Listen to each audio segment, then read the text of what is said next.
I came out here with my wife actually. She was keen to get back to Germany, and then we chose the Mosel because of the Riesling. That was always my favourite white variety. So we landed at the Mosel 3 years ago. It's been a good experience. What we're trying to offer here, our concept is we've got a restaurant here called the Greifen, and we sell furniture at the same time.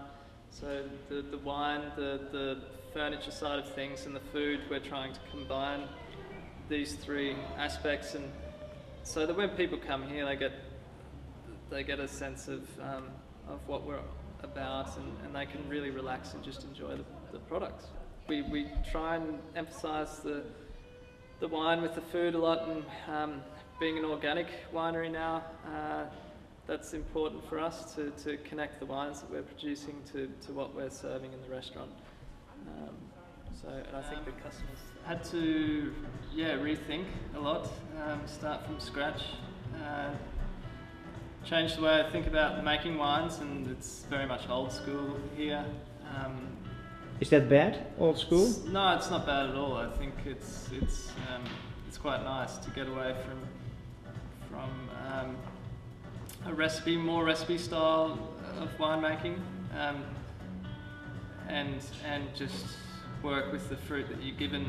The environment here is a little harsher, and the vineyards are harsher, and it's been a big change, but it's a lot of learning, but I'm enjoying it. Okay, and what are the good things living in Germany for you, and what you really had to get used to? Well, the steep vineyards for one. That's been difficult to get used to those. You even broke your foot, didn't you? I did. I broke my foot 8 weeks ago in the vineyard, and I've been laughed at by all of my colleagues here, which is great. But apart from the steep vineyards, working in cellars underground, and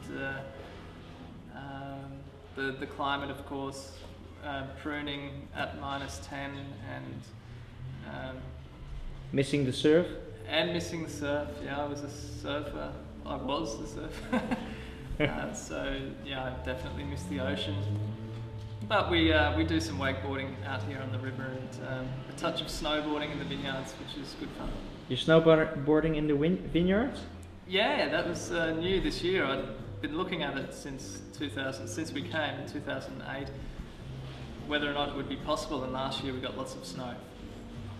So I went to one of my colleagues here and asked where he thought we could do it, and he took me out into his vineyard and showed me a place where we could possibly snowboard between the rows. So we gave it a shot. It was good fun. So we're trying to obviously produce wines that are characteristic for the Mosel. That's the first and foremost, and being as simplistic, if you'd like, as possible, and trying not to tamper with the wines too much, not to just to use what the Mosel dishes up to us every year, and that's been one of my biggest goals. And I play a lot with wild ferments, which is new for me coming from Australia. It's not highly recommended or done, so that's good fun here at the Mosel to experiment with that and see how those wines come out, see how we can use them in the kitchen and match them to certain food. I've got a general idea of what they're doing here, what they're producing here, the taste. So I've got a feeling for the smell and the taste that I spend a lot of time in the kitchen watching and asking Dennis what he's doing, and try sauces and this sort of thing. So okay. So then when I'm in the cellar making the wine, it's I can try and match something for what they're doing. No, we try to make modern food, with normal products, from the nature here around the Mosel. Yeah. And yeah, so especially coming from Australia, when we do blind tastings on Riesling in Australia, when the Riesling would come around from Germany, we would know exactly that it was a Mosel Riesling, and most of the time, because of the structure of the acid which is very tasty here, and it's something that the region should be proud of. The fact that they don't have to adjust too much with their wines, and when it comes off the vines, it's basically ready to go.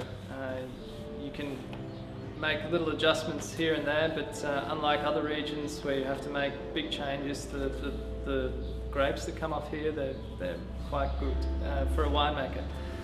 And as far as the residual sugar goes, I think it's something that the Mosel does very well. Not necessarily, it doesn't have to be sweet, but I'm a big fan personally of the wines that are just off dry, so with 10 to 15 grams of residual sugar, and I think it's something that the Mosel is world renowned for, and they do it better than anyone else, so they should probably